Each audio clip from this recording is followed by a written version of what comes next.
देखिए, class 10th का जो केमिस्ट्री है, जिसमें सबसे पहला चैप्टर है रासायनिक अभिक्रियाएं एवं समीकरण। और इस चैप्टर के अंतर्गत आज हम जानेंगे कि रासायनिक अभिक्रिया की विशेषता क्या होती है ना। विशेषता हर एक चीज में, कोई वस्तु हो, मानव हो, कोई कार्य हो, उसमें कुछ न कुछ विशेष होता है। और विशेषता वही जानेंगे कि रासायनिक अभिक्रिया जो होता है, जो पहले पढ़ चुके हैं, उसमें क्या सब विशेषताएं होती। ठीक, रासायनिक अभिक्रिया की सबसे पहली विशेषता यह है कि गैस की उत्पत्ति है ना।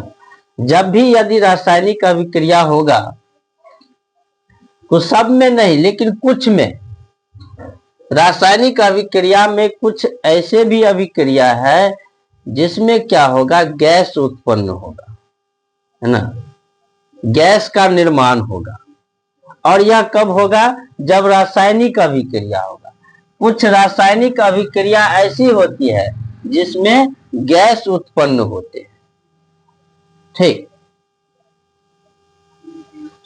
जैसे देखिए Zn जो है जिंक, जस्ता हुआ जिंक को यदि हाइड्रोक्लोरिक अम्ल HCl, हाइड्रोक्लोरिक अम्ल के साथ जो अभिक्रिया जब होता है तो जस्ता क्लोराइड, जिंक क्लोराइड बनता है। और प्लस हाइड्रोजन H2, हाइड्रोजन क्या है? हाइड्रोजन का अणुसूत्र है। और यह जो है H2 हाइड्रोजन गैस बनते हैं, है ना। तो कुछ रासायनिक अभिक्रिया ऐसे होते हैं जिनमें जो प्रतिफल बनने के बाद जो है गैस की उत्पत्ति होती है। ठीक, और ये कहलाता है, एक विशेषता होता है ना। किसका? रासायनिक अभिक्रिया का यह एक विशेषता है कि गैस क्या होगा, उत्पन्न होगा। ठीक, चलिए सेकंड, दूसरा क्या होता है, अवक्षेप का बनना। अवक्षेप का बनना, है ना। जिस प्रकार से यहाँ पे गैस की उत्पत्ति हुई, उसी प्रकार से कुछ ऐसे भी रासायनिक अभिक्रिया है। ठीक, अवक्षेप एक ठोस पदार्थ होता है जो रासायनिक अभिक्रिया के बाद विलयन से पृथक होता है ना। अवक्षेप क्या होता है?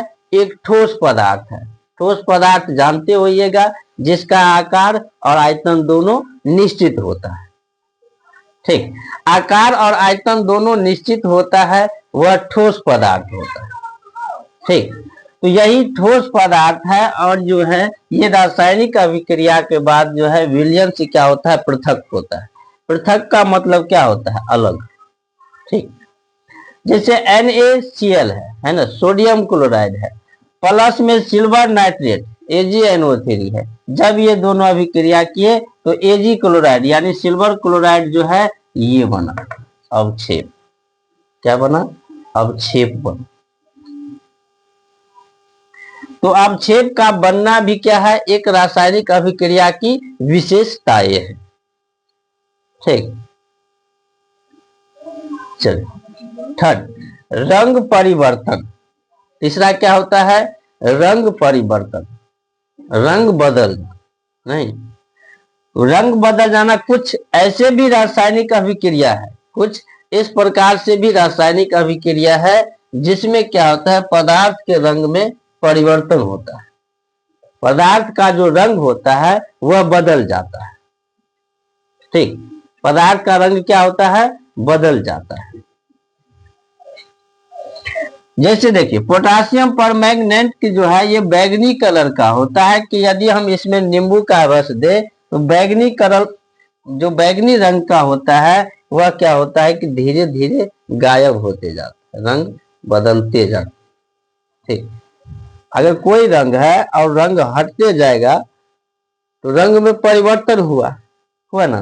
तो कुछ ऐसे भी रासायनिक अभिक्रिया है जिसमें क्या होगा, पदार्थ के रंग में परिवर्तन होगा, गैस की उत्पत्ति होगा, अवक्षेप भी बनेगा, रंग में भी क्या होगा परिवर्तन होगा। यह सब विशेषताएं हैं किसका? रासायनिक अभिक्रिया की। 4, ताप में परिवर्तन। ताप, गर्म जिसको बोलते हैं ना, कुछ रासायनिक अभिक्रिया के बाद जो है ताप परिवर्तन होता है।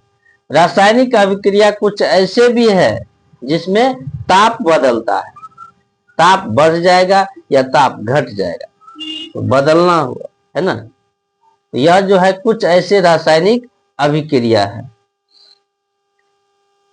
जैसे कली चूना के जो ढेले होते हैं उस पर यदि पानी गिर जाए तो ताप क्या होता है? अत्यधिक बढ़ जाते हैं। ठीक, और यह ताप परिवर्तन कहलाता है। ताप परिवर्तन होता है जब रासायनिक अभिक्रिया के बाद जो है ताप बदल जाता है। ठीक, और यह विशेषता हो। 5, पांचवा क्या है? अवस्था में परिवर्तन, है ना। अवस्था भी क्या होता है? बदल जाता है। रासायनिक अभिक्रिया के बाद जो है पदार्थ की अवस्था में परिवर्तन होता है। कुछ ऐसे रासायनिक अभिक्रिया है जिसमें पदार्थ जो है, पदार्थ क्या होता है?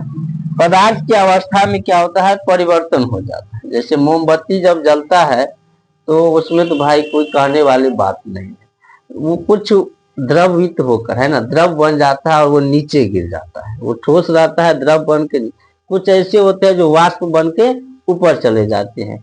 तो अवस्था में भी क्या हो जाता है? परिवर्तन हो जाता है। ठीक, तो यह थे रासायनिक अभिक्रिया की विशेषताएं। ठीक, उम्मीद है आप लोगों को यह वीडियो अच्छा लगा।